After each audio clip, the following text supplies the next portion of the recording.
इंकलाब और 2030 के भारत में हम गरीबी, भुखमरी और शिक्षा, इन तीनों ही मुद्दों पर बात करते हैं।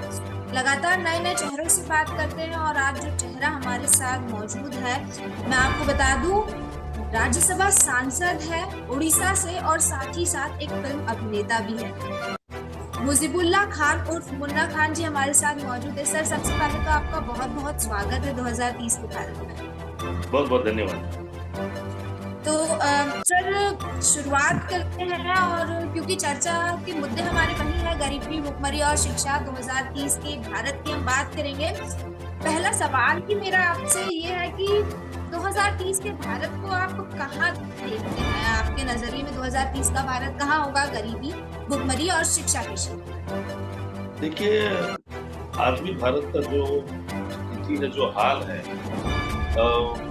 काफी राज्यों में, सोचिए हमारे देश में ही सोचिए, गरीबी की हालत तो अभी भी गरीबी की सीमा रेखा के नीचे लोग रहते हैं। और शिक्षा का बात तो आपको ये बताऊं कि बहुत से स्कूल्स है, बच्चे नहीं जाते वहाँ, या बच्चे हैं स्कूल ठीक से नहीं है, स्कूल में ऊपर का छत नहीं है, पानी गलता है, पानी गिरता है और बच्चों को फैसिलिटीज नहीं दिया जाता है। और जहाँ स्कूल्स है, बच्चे भी है, वहाँ शिक्षक बहुत कम है। ये सब प्रॉब्लम्स हमारे देश में अभी भी है। और मैं आपको एक बात बताऊं, बहुत साल पहले, उड़ीसा का बात बताता हूँ आपको। बहुत साल पहले उड़ीसा में भी बहुत भुखमरी था, काफी था। लोग अपने बच्चों को अनाज देने के लिए, पेट भरने के लिए मजबूरी में चोरी भी करते। वो करें क्या? अगर अपने बच्चों को पालना है, बच्चों को जिंदा रखना है, तो कहीं काम मिलता नहीं था, कुछ मिलता नहीं था, तो लोग चोरी करके भी अपने बच्चों का पेट पालते। मैं अच्छी तरह जानता हूँ कि मैं विलेज बैकग्राउंड से आया हूँ, गाँव का रहने वाला हूँ, तो मैं अच्छी तरह जानता हूँ उस जमाने में खेती में जब हमारा धान का फसल होता था, तो उस फसल को चोरी ना हो जाए, इस डर से जिसका खेती रहता था, वो रात को हम लोग वहां पर जगते थे। जब धान का फसल पूरा अच्छी तरह पक जाता था, काटने के लायक हो जाता था फसल, तो उस टाइम रात को सोते थे, क्योंकि चोरी करके कोई ना ले जाए। क्योंकि थोड़ा थोड़ा धान काट के लोग ले जाते थे, उसको बेच के अपने बच्चों का पेट पालते थे। घर में घुस के अगर कुछ खाने का, कुछ अनाज भी हो, अनाज भी लेके लोग चले जाते थे। ऐसा हालत उड़ीसा में था। लेकिन पिछले 2 दशक से भी ज्यादा, जब उड़ीसा में नवीन पटनायक का सरकार हुआ, नवीन पटनायक वो एक ऐसे नेता थे, वो आने के बाद उड़ीसा में भुखमरी ऊपर चले गया, लोगों के पास अनाज आया, हर घर में कुछ रहे ना रहे, चावल सबके घर में आज भी मौजूद है उड़ीसा। तो ये चावल मौजूद होने के कारण लोग अपना दूसरा काम किए, उससे अपने बच्चों के लिए सब इंतजाम किए। और रात को जो सोने जाते थे खेत में, वो बंद हो गया। अब रात को कोई सोने नहीं जाता, इसलिए चोरी बंद हो गई। क्योंकि लोगों को उड़ीसा में भुखमरी का सामना नहीं करना पड़ रहा है। मैं इतना जानता हूँ, पिछले 24 साल से इतना बढ़िया प्रोग्राम और प्लान उड़ीसा के तत्कालीन मुख्यमंत्री नवीन पटनायक किया, और 5 बार उड़ीसा में सरकार बनी। तो नवीन बाबू आने के बाद उड़ीसा के लोग अभी बहुत चैन और अमन के साथ है, सबको सुविधा दिया गया है।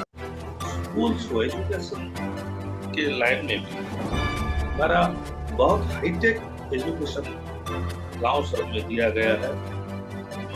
नवीन बाबू मैंने कंप्यूटर से लेके हर चीज, आप लोग अगर कोई उड़ीसा का दौरा करेंगे तो छोटे गांव में भी आप जाएंगे तो बहुत अच्छे स्कूल्स रहेंगे, उनका फर्नीचर्स बहुत अच्छा होगा, उनको दिन में खाना भी दिया जाता है, बच्चों को मिड डे मील जो बोला जाता है वो सिस्टमेटिकली दिया जाता है। तो उड़ीसा में काफी हद तक एजुकेशन सिस्टम को सुधार लिया गया है। लेकिन देश के बाकी हिस्सों में, बाकी भाग में ये सब इतना क्लियर अभी तक नहीं हुआ है, अभी तक की हालत ठीक नहीं। एक सवाल मेरा यहाँ पे आ रहा है मुस्कुता जी की, जिस तरीके से आपने कहा कि गांव में भी स्कूलों में अच्छी फैसिलिटीज दी गई हैं, लेकिन कुछ रिपोर्ट्स की माने तो बहुत से ऐसे आर्टिकल्स भी पढ़ने में आए कि उड़ीसा में जो एजुकेशन लेवल है वो अब गिरता हुआ दिख रहा है, यानी कि 10वें स्थान पे माना जाता था, 24वें स्थान पे पहुंच चुका है। तो क्या ऐसी स्थिति आई कि 10वें स्थान से 24वें स्थान पे अगर पहुंचा है उड़ीसा इंडिया में, तो कुछ तो ऐसे चेंजेस आए होंगे या कुछ तो लापरवाही ऐसी बढ़ती गई होगी जिस वजह से ये पोजीशन जो है वो इधर से उधर होती दिख रही है। तो मैं एक बात बताऊंगा कि ये जो सर्वे होता है, ये जो आंकड़े भी होता है, ये सही तरह से मैं इस आंकड़े को कभी यकीन नहीं करता। ये जो सर्वे करते हैं, जो आंकड़े बनाते हैं, उन लोग बहुत लिमिटेड जगह में जाके आंकड़े बनाते हैं। कुछ लोग घर में बैठ के आंकड़े बना देते हैं, ऐसा भी होता है। अभी देखिए, बहुत सी जगह में सर्वे रिपोर्ट एक आता है, इलेक्शन के टाइम पे ऐसी हुआ था, सर्वे रिपोर्ट एक आता है, लेकिन इलेक्शन का रिजल्ट दूसरा होता है, क्योंकि उन लोग जिस जगह में बैठ के आंकड़े बनाते हैं वो ऐसा कुछ परफेक्ट नहीं रहता। सब जगह आजकल आदमी काफी आलसी भी हो गए हैं कि आपका दायित्व दिया जाता है कि आप पूरा उड़ीसा घूमिए और उसका सर्वे कीजिए, तो वो डिस्ट्रिक्ट हेडक्वार्टर में बैठ के सबको पूछ लेते हैं, बताइए आपका यहाँ क्या होने वाला है, कौन आगे बढ़ेगा, कौन जीतेगा। तो अगर कोई बोल दिया फेवर में किसी का, इसलिए आगे क्लियर नहीं हो सकता, ये विश्वास मेरा है। उड़ीसा में एजुकेशन सिस्टम काफी सुधरा है। ये जो आप बोल रहे हैं 10वें स्तर से 24वें स्तर पर आया, ये मैं खुद देखा हूँ उड़ीसा का। तो यहाँ पर आपको सर यहाँ पर रोकना चाहूंगी, आपने एक चीज कही थी कि ये जो आंकड़े होते हैं, बहुत सारे लोग घर पे बैठ के भी आंकड़े बना देते हैं, जाकर असल स्थिति नहीं देखते हैं। लेकिन अगर मैं एक रिपोर्ट का हवाला दूं, annual state of education report ना, ACER माफ कीजिए, तो ये रिपोर्ट जब इन लोगों ने उड़ीसा में जाकर सर्वे किया, क्योंकि पूरा आर्टिकल आया है, और जब सर्वे किया तो कई स्कूल्स में जाकर, प्राइमरी एजुकेशन की मैं बात कर रही हूँ खास तौर पर, कई स्कूल्स में जाकर बच्चों से बात की। जाहिर है कि आपने जो चीजें कही कि फैसिलिटीज काफी अच्छी है, इंफ्रास्ट्रक्चर अच्छा है, फर्नीचर है, मिड डे मील है, एजुकेशन लेवल भी अच्छा है। लेकिन एक चीज यहाँ समझ आई कि जो बच्चे हैं, लाइक अगर हम 5 साल से लेकर 16 साल तक के एज ग्रुप की बात करें, तो बच्चों की जो रीडिंग कैपेबिलिटी है उसमें बहुत डिक्लिनेशन नजर आया है, क्योंकि बच्चे ठीक तरह से रीड भी नहीं कर पा रहे हैं, जो करना चाहिए, जो कैपेबिलिटी होनी चाहिए। तो फिर कैसे मतलब कहा जा सकता है कि एजुकेशन जो है वो काफी ज्यादा अच्छा, क्योंकि जाहिर है फैसिलिटीज मिल रही है, लेकिन बच्चों की कैपेबिलिटी फिर क्यों कम हो रही है? देखिए, मैं ये बात भी कह सकता हूँ कि मैं ये नहीं कहता हूँ कि सारा उड़ीसा में पूरा हो गया है, ये बात तो मैं नहीं कहता हूँ। उड़ीसा में अभी भी बहुत से बैकवर्ड इलाके हैं, बहुत से गाँव ऐसे भी रह गए होंगे जिसमें कि पूरा फैसिलिटी नहीं पहुंचा होगा, ये बात मैं स्वीकार करता हूँ। पूरा 100% तो हर जगह नहीं हो सकता और हुआ भी नहीं। बहुत सी जगह में ऐसा स्कूल्स बाकी भी रह गया है, उसको ठीक से जो डेवलपमेंट काम पहुंच भी नहीं सका होगा। उसके बाद आप तो जानते हैं विलेज एरियाज में बच्चों का खान पान में जरूर डिफरेंसेस आता है, विटामिन क्या उन लोग लेना चाहिए, नहीं लेना चाहिए, ये सब आता है। उसके बाद क्या होता है, बचपन से बहुत से लोग बच्चों को ठीक तरीके से स्कूल भेजते नहीं है। बहुत सी इलाका ऐसा भी है कि उनको रिक्वेस्ट करना पड़ता है कि बच्चों को स्कूल भेजो, ये करो, तो पढ़ के क्या करेगा, हमारा खेती बाड़ी संभालेगा। इस टाइप का लोगों का थिंकिंग अभी भी है, बैकवर्ड सब है। तो धीरे धीरे सुधर रहा है, इसको लेकिन मैं जानता हूँ काफी हद तक सुधारने का कोशिश किया। बिल्कुल। चलिए, अभी जैसा दामिनी ने आपसे पूछा था सर कि अब भारत देश को 2030 में कहाँ देखेंगे, मैं अगर पर्टिकुलरली उड़ीसा की बात करूं तो उड़ीसा कहाँ पर खड़ा दिखेगा मुझे? अगर बाकी स्टेट्स को देखें तो उड़ीसा किधर रहेगा? क्या ऐसी चीजें आ जाएंगी जो उड़ीसा को हम एक्स्ट्रा ऑर्डिनरी समझ जाएं, या फिर ऐसा देखें कि उड़ीसा एकदम पूरा डेवलप हो चुका है? क्या 2030 तक उड़ीसा की स्थिति पूरी पलटी हुई दिखेगी अभी से? देखिए, उड़ीसा पिछले 20 साल, 10-15 साल, 20 साल के पहले जो था, उसके मुकाबले उड़ीसा काफी डेवलप। उड़ीसा एक ऐसा राज्य है जिसमें कि भारतवर्ष के बड़े बड़े स्टेट जब एक ऑफर आया कि वर्ल्ड कप करना है, हॉकी का वर्ल्ड कप कौन ऑर्गेनाइज करेगा बहुत कम समय में, 1 साल या 14 महीना या 15 महीना ऐसा लिमिटेड टाइम दिया गया, इसमें कौन ऑर्गेनाइज कर सकता है? सबने हाथ उठा दिया, बड़े-बड़े शहरों, बड़े-बड़े स्टेट ने हाथ उठा दिया कि इतने जल्दी हम लोग नहीं कर सकते। लेकिन उड़ीसा के मुख्यमंत्री थे नवीन पटनायक, वो बोले हम लोग करेंगे, कोई प्रॉब्लम नहीं। क्योंकि नवीन पटनायक के जमाने में जब वो स्कूल में पढ़ते थे, वो हॉकी के गोलकीपर थे, हॉकी खेलते थे, तो बोले हम ऑर्गेनाइज करते हैं। और उड़ीसा में वर्ल्ड कप हॉकी का 2 बार हो चुका है। पिछले बार, इसके पहले बार जब हुआ तो टोटल भुवनेश्वर में किया गया था, हॉकी स्टेडियम बनाया गया था, बहुत कम समय में कंप्लीट किया गया था।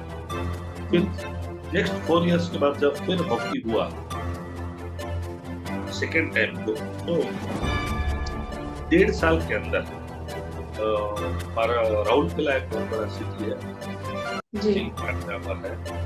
वहाँ पर ज्यादा हॉकी प्लेयर हम उड़ीसा से वहीं से आते हैं, उसी जिला से आते हैं, सुंदरगढ़ जिला से। दिलीप तिर्की भी वहीं से आए थे, जो हॉकी के कप्तान थे भारतवर्ष के। तो वहाँ पर एक बहुत बड़ा स्टेडियम इतना जल्दी बनवाया गया कि कोई यकीन भी नहीं कर सकता। और आज वर्ल्ड का सबसे बड़ा स्टेडियम हॉकी का उड़ीसा में, वर्ल्ड रिकॉर्ड है, इतना बड़ा स्टेडियम दुनिया में खेली जाती है और बहुत खूबसूरती से बहुत अच्छी तरह बना है। और सेकेंड हॉकी वर्ल्ड कप भी वहाँ किया गया। उस हिसाब से देखा जाए, भुवनेश्वर शहर, हमारे काफी शहरों को डेवलप किया गया है।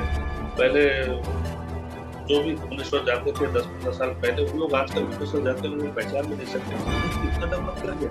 बहुत खूबसूरत शहर हमारा भुवनेश्वर भी बन गया है, तो डेवलप काफी हुआ है, इस बात नहीं। पटनायक जी की तरह बहुत तारीफ करते नजर आ रहे हैं, काफी बार आपने तारीफ करी उनकी। तो मैं ये जानना चाहती हूँ कि अभी लोकसभा की अगर हम स्थिति देखें तो थोड़ी स्थिति पलटी हुई नजर आ रही है, सीटें बहुत सी दूसरे पाले में चली गई हैं।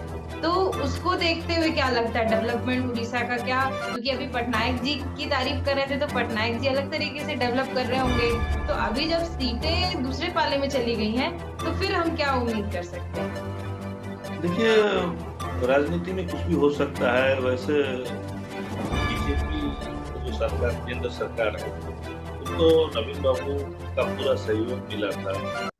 जब भी उड़ीसा से हमारा राज्यसभा में भी अलग अलग मिला था, तो उड़ीसा से हम लोग के सांसद हैं, नवीन पटनायक सरकार की जो पॉजिटिव बिल्स होगा, अच्छे बिल्स होगा, जो देश के लिए होगा, आप सहयोग कीजिए। तो हम लोग के फेवर में खड़े होते थे, क्योंकि अभी तक भी राज्यसभा में का मेजोरिटी नहीं, शासक दल का मेजोरिटी नहीं है, हम लोग उनके साथ खड़े रहते हैं। हमारे 10 राज्यसभा में 10 सीट हमारा है, 10 MP।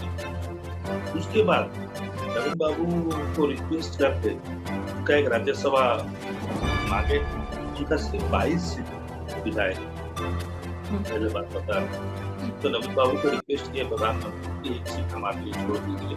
तो नवीन बाबू 1 सीट छोड़े, जिस सीट में दिए अश्विनी वैष्णव निर्विरोध चुने गए और रेल मंत्री, वो नवीन पटनायक का अवदान है। एक बार 5 साल पूरा किए, उसके बाद फिर एक बार उनको रिक्वेस्ट किए कि नवीन बाबू को कि आप और एक बार उनको वापस भेज दीजिए, क्योंकि रेल मंत्री आपको उड़ीसा से बनाए, क्योंकि हमारा उड़ीसा का IAS ऑफिसर। तो इस हिसाब से नवीन बाबू का प्रोफेशन बहुत अच्छा था।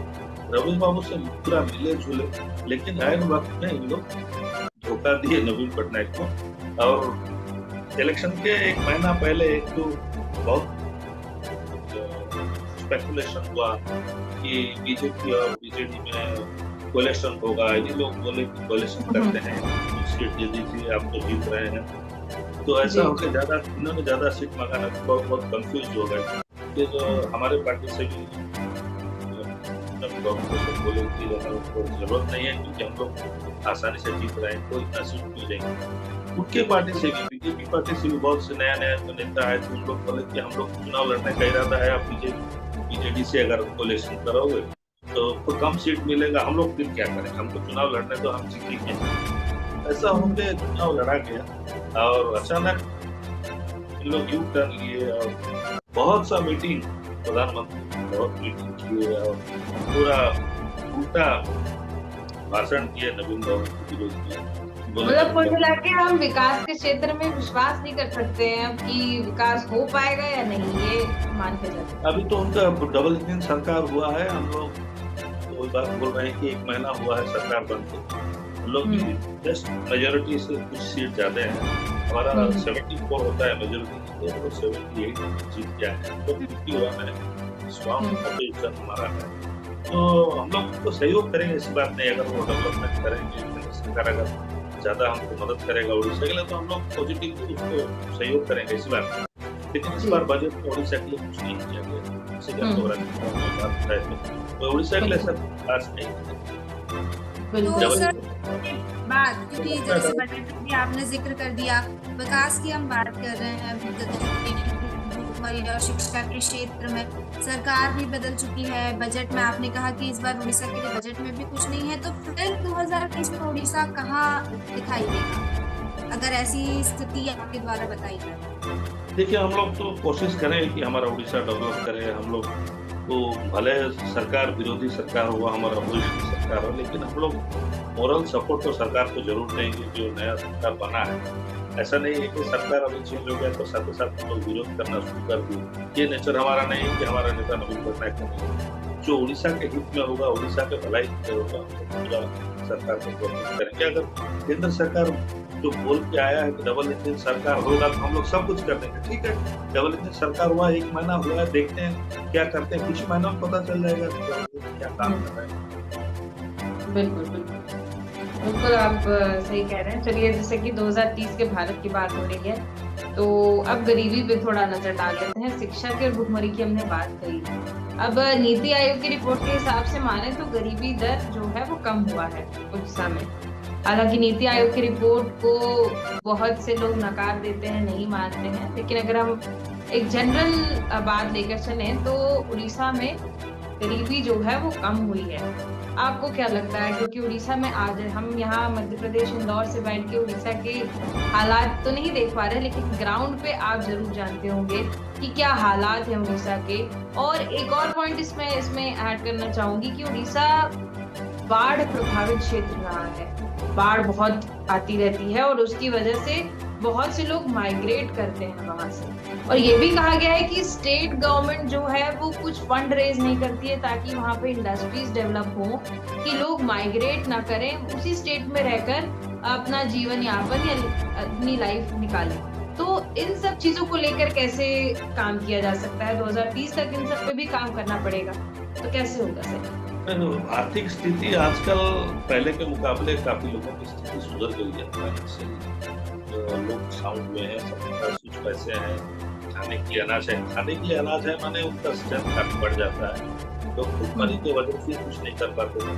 तो अभी उड़ीसा में काफी लोगों के पास छोटे से छोटे व्यापारी, छोटे दुकानदार हो, छोटे व्यापारी जो अपना काम करते हैं, वो घर बनाने वाला मिस्त्री हो या आपका बढ़ई हो या जो भी हो, काम कर रहे हैं, अपना काम बहुत कुशलता से कर रहे हैं और पैसा कमा रहे हैं। ऐसी बात नहीं, इस समय काफी लोगों का स्टेप बढ़ा है, शक्ति बढ़ा है।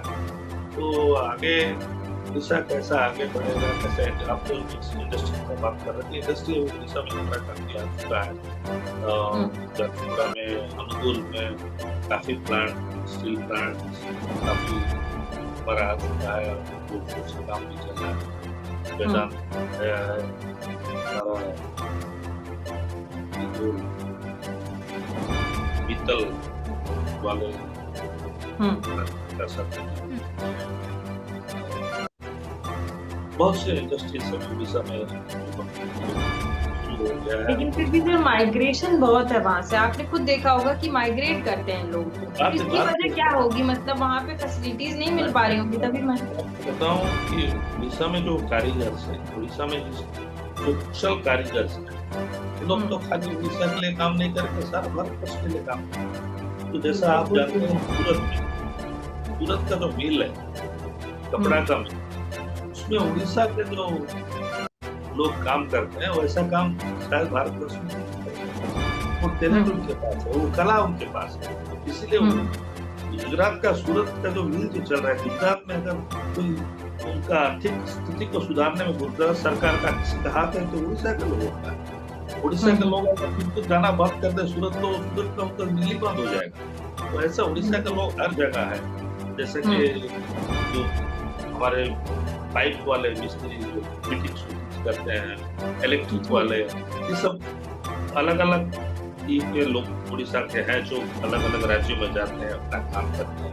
तो जैसा जी। बिहार तो घर का जो टाइल्स बिठाने में बिहार के लोगों को जैसा उतना बढ़िया कोई नहीं कर सकता।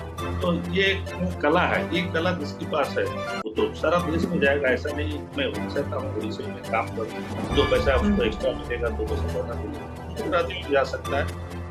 इसीलिए इसको उस हिसाब से नहीं लेना चाहिए कि उड़ीसा में काम नहीं मिल रहा है। पर वही तो बात है कि जैसे बिहार की आपने बात कही कि बिहार के लोग जो है वो बहुत अच्छा, इस तरीके से कहा जाता है कि बहुत मेहनती भी होते हैं, बहुत मेहनत करते हैं। तो मैं तो वही चाहती हूँ, और बिहार भी शायद वही चाहता होगा कि पहले अपने स्टेट को तो डेवलप करें। बाहर के स्टेट में जाके योगदान तो दे रहे हैं, लेकिन उनके स्टेट में उनको अगर इतनी फैसिलिटीज मिल गई तो आज बिहार में जितने मेहनत करने वाले लोग हैं, जितने इंटेलिजेंट लोग हैं, तो बिहार की स्थिति कुछ अलग होती। लेकिन आज कहीं ना कहीं बिहार को एक पिछड़े राज्य के दर्जे में देखा जाता है, पिछड़ा हुआ है। वैसे उड़ीसा की बात करें तो कुछ ऐसी कमियां हैं उड़ीसा में जो फुलफिल नहीं हो पा रही है, जिसकी वजह से इनको पीछे देखा जा रहा है। तो पहले अगर हम इन राज्यों पे अगर फोकस कर लिया जाए तो स्थिति तो बेहतरीन हो सकती है फिर, कि लोग यहाँ के बेहतरीन है। जरूर करना चाहिए। जो चीज कमियां रह गई है, जो चीज जरूरी है, उसको कमियां पूरा करने की कोशिश करना चाहिए। बहुत पहले उड़ीसा में भी कपड़ा का मील था, उड़ीसा का कलिंगा जो मील था, विष्णु पटनायक बनाए थे। बहुत जब हम लोग पैदा भी नहीं हुए थे तब बहुत बड़ा इंडस्ट्री था हमारा चौद्वार में, वो बंद हो गया है। इस टाइप का अगर रिवाइव अगर हो सके, फिर से चालू हो सके, तो ये जो कारीगर हमारे दूर जाते हैं उन लोग उड़ीसा में काम कर सकते हैं। ऐसा बहुत सी चीजें हैं, करना चाहिए, ऐसा बात नहीं। बहुत सी कमियां भी रह गई हैं, तो पूरा करना चाहिए। और इस बहुत साल के बाद, बहुत टिकट के बाद पहली बार राज्य सरकार और केंद्र सरकार एक ही पार्टी के है, तो हम लोग उम्मीद करेंगे कि लोग जरूर वो जो कमियां पूरी करेंगे और केंद्र सरकार सहयोग करेगी, ये उम्मीद हम।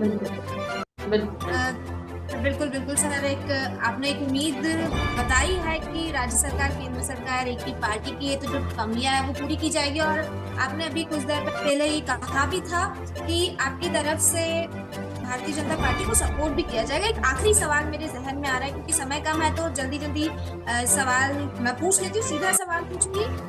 कुछ समय पहले, लगभग जून की बात है, नवीन पटनायक जी ने एक मीटिंग की थी राज्यसभा सांसदों के साथ, जो सांसद है उड़ीसा से। वहां पर एक चीज अनाउंस की गई थी कि no more support to BJP, only opposition in parliament. ये बातें काफी ज्यादा सामने आई थी, खबरों में भी काफी सामने आई थी। अब आप कह रहे कि आपकी तरफ से पूरी तरह से सपोर्ट किया। मैं राज्य सरकार को सहयोग करने की बात कर रहा हूँ। राज्य सरकार बात कर रहा हूँ। हम लोग पार्लियामेंट के अंदर जो सहयोग करते थे बीजेपी को, आग मुझ के सहयोग करते थे, वो क्यों नहीं होगा। हम लोग ऑपोजिशन का रोल प्ले करेंगे। बहुत साल हम लोग उनके साथ रह चुके और उसका फल हम लोग जो है पा गए हैं। इसीलिए हमारा पार्टी का डिसीजन है कि हम लोग एक जिम्मेदार विरोधी दल का भूमिका में राज्यसभा में रहेंगे। यानी कि उड़ीसा में डेवलपमेंट को लेकर आप किसी भी तरीके से तैयार हैं। हमको सहयोग करेंगे, हम लोग जो चाहते हैं हम लोग पूरा कोऑपरेट करेंगे। बहुत बहुत धन्यवाद आपका हमारे साथ इस चर्चा में जुड़ने के लिए, हमें समय देने के लिए। एक उम्मीद आपने जगाई है और कहा है कि उड़ीसा के डेवलपमेंट के लिए, क्योंकि अब हालांकि सरकार बदली है, लेकिन उम्मीद जगाई जा रही है आपके द्वारा कि डबल इंजन की सरकार है, तो हो सकता है कि स्थिति में और सुधार आए।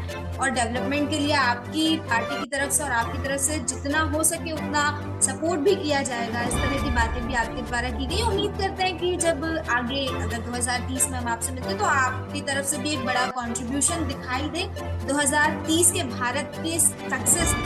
आपका बहुत बहुत धन्यवाद, आप हमारे साथ जुड़े और इन तमाम बहुत धन्यवाद आपको। Thank you very much. Thanks.